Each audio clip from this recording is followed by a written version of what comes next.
اچھا، آپ کو جیڑا پنو لال کا محاورہ سمجھ میں آتا ہے؟ نہیں آتا تو پھر آپ نہ صرف یہ کہ گورنر سندھ کو دیکھیں بلکہ وزیر اعلیٰ سندھ کو بھی ذرا غور سے دیکھیں. یہ وہ صاحب ہیں جو ہمیں پی ٹی آئی کے اندر کی خبریں بہت لادا کر دیتے ہیں. کئی دنوں سے ہمیں یہ بتا رہے ہیں کہ آئینی ترمیم پر پی ٹی آئی کے 90 لوگوں کو اعتراض نہیں تھا. ایک شخص کو اعتراض تھا جو ان 90 لوگوں میں شامل ہی نہیں ہے، جو جیل میں بیٹھا ہوا ہے. ٹھیک ہے، یعنی آپ کو پی ٹی آئی کی اندر کی خبریں تو موجود ہیں. اب ہم اگر آپ سے پوچھیں کہ یہ آئینی ترمیم جو عدالت کی آزادی کو گروی رکھ دیتی ہے بلکہ ختم ہی کر دیتی ہے، جو 73 کے آئین کی بنیادی روح کے خلاف ہے، جو بنیادی انسانی حقوق کی خلاف ورزی ہے، جو ججز کو حکومت کے تابع محمل بنانے کے لیے لائی گئی ترمیم ہے، یعنی عدالت میں جوڈیشل پروسیس میں پولیٹیکل انٹرفیئرنس کا دروازہ کھولنے کے لیے کی گئی آئینی ترمیم ہے، یعنی ملک کے انصاف کے نظام کا بیڑا غرق کرنے کے لیے لائی گئی آئینی ترمیم ہے. اس آئینی ترمیم کو جو پیپلز پارٹی منظور کروانے میں اور اس کے چیئرمین منظور کروانے میں کلیدی کردار ادا کرتے رہے ہیں، پہلی بات تو ان کا ہی کردار غیر آئینی ہے. اور اگر پیپلز پارٹی کے چیئرمین اپنی کسی مجبوری کے لیے یا اگر ان سے کوئی وعدہ وعید ہو گیا تھا کہ اگلا وزیر اعظم انہیں بنایا جائے گا، فرض کریں، ہمیں تو نہیں پتہ، اگر ایسے کسی وعدے کی وجہ سے انہوں نے کوئی کلیدی کردار ادا بھی کیا ہے اس ترمیم کو کروانے میں، تو کم از کم پیپلز پارٹی کے جو سنجیدہ اور سینئر اراکین ہیں، جن کی تعداد بہت بڑی ہے، پاکستان کی سب سے میچور اور سب سے بڑی، سب سے معمر سیاسی جماعت ہے پاکستان پیپلز پارٹی، اور اس میں اعتزاز احسن جیسے لوگ موجود ہیں، اس میں میاں رضا ربانی اور سینیٹر فرحت اللہ بابر جیسے لوگ موجود ہیں، اس جماعت میں شیری رحمان صاحبہ جیسی پڑھی لکھی خاتون موجود ہیں، نوید قمر صاحب جیسے لوگ موجود ہیں،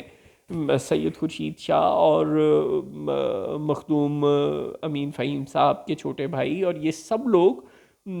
بڑے سینئر پولیٹیشنز ہیں پاکستان کے، اور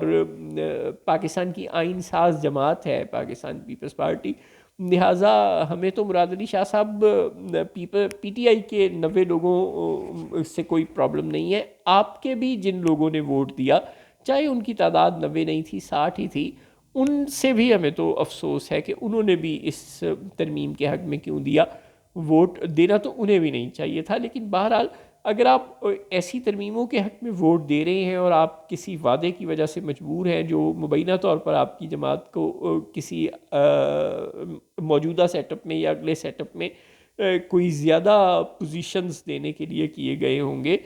تو یہ وعدے لیتے رہیں آپ اور پاکستان کے آئین کو اور عوام کی آزادیوں کو سیکریفائز کرواتے رہیں. لیکن سندھ میں تو آپ کی اپنی ایڈمنسٹریشن ہے نا، وہاں پر تو آپ کے پاس براہ راست حکومت ہے، وہاں تو کوئی شہباز شریف آپ کے راستے میں نہیں ہے. تو پھر سندھ میں آپ کو اگر کوئی کام کرنے کو ملتا ہی ہے تو وہ پیپلز بس سروس کی اب آپ 50 نئی بسیں خرید رہے ہیں. ایک ایک بس جو ہے وہ کروڑوں روپے کی ہے، اور آپ یوں اربوں روپیہ عوام کا 50 بسیں خریدنے پر لگا دیں گے. یہ 50 بسیں زیادہ سے زیادہ 2 روٹس پر چل جائیں گی،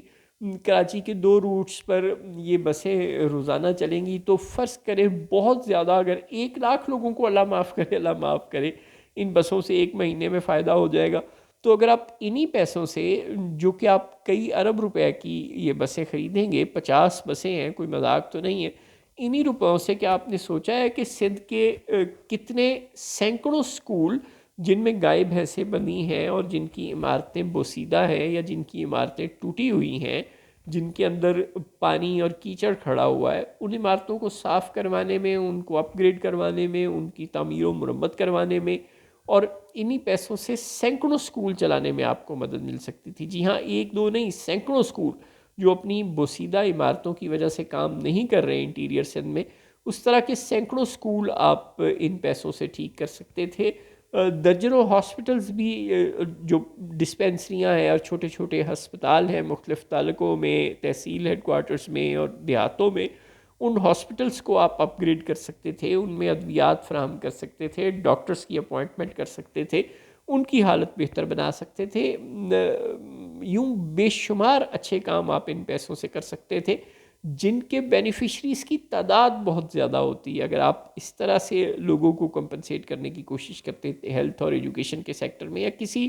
بھی اور ایسے سیکٹر میں جو صرف چند 100 یا چند ہزار لوگوں کو فائدہ نہ دیتی، بے شمار لوگوں کو فائدہ دے سکتی تھی یہی پیسے اگر آپ کسی درست جگہ پر انویسٹ کرتے. لیکن آپ نے ایسا نہیں کیا. یوں آپ سے اپنے صوبے کا جہاں براہ راست آپ کی حکومت ہے وہاں تو انتظام چل نہیں رہا، مرکز میں آپ کے پاس بہانہ موجود ہے کہ جی ہم کیا کریں، مرکز میں اگر کوئی برا کام ہوتا ہے تو وہ شہباز شریف کرتے ہیں اور ہم ان کے اتحادی ضرور ہیں لیکن ڈائریکٹ ہمارے پاس حکومت نہیں ہے. تو پارلیمنٹ میں تو آپ کے پاس ویٹو پاور ہے. مولانا فضل الرحمان کے پاس 5 بندے تھے اور انہوں نے آئینی عدالت نہیں بننے دی، آئینی بینچ پر آپ لوگوں کو راضی کر دیا.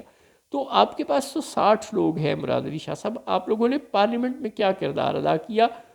کسی بری قانون سازی کو روکنے میں آپ نے کیا کردار ادا کیا؟ ظاہر ہے آپ نے کچھ نہیں کیا، آپ کی جماعت نے کچھ نہیں کیا.